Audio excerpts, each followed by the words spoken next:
আসসালামু আলাইকুম। অবিরাম বাংলা সংবাদে সবাইকে স্বাগত জানাচ্ছি আমি চিন্তিয়া হক। শুরুতেই বিআরবি কেবল সংবাদ শিরোনাম। শেরপুর, চাপাই, টেকনাফ সহ দেশের বিভিন্ন স্থানে বিএনপির মনোনয়ন বঞ্চিতদের বিক্ষোভ। সাতক্ষীরা 3-এ প্রার্থী বদলের দাবিতে সপ্তম দিনের মতো চলছে আন্দোলন।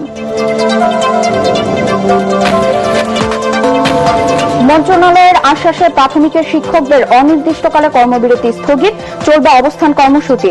আজ অর্থ মন্ত্রণালয়ের বৈঠকে চূড়ান্ত সিদ্ধান্ত। লাইসেন্সের জন্য সম্মিলিত ইসলামী ব্যাংকে সম্মতিপত্র দিয়েছে বাংলাদেশ ব্যাংক। চেয়ারম্যানের দায়িত্বে সচিব নাজমা মোবারক।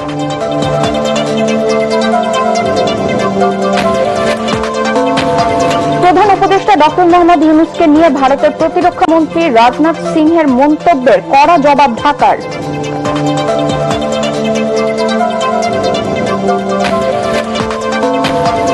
এবং দেশেই কীটনাশক উৎপাদনের উদ্যোগ সরকারের, শিল্পের বিকাশ ও কর্মসংস্থান বাড়বে, সাশ্রয় হবে বৈদেশিক মুদ্রার, বলছেন সংশ্লিষ্টরা।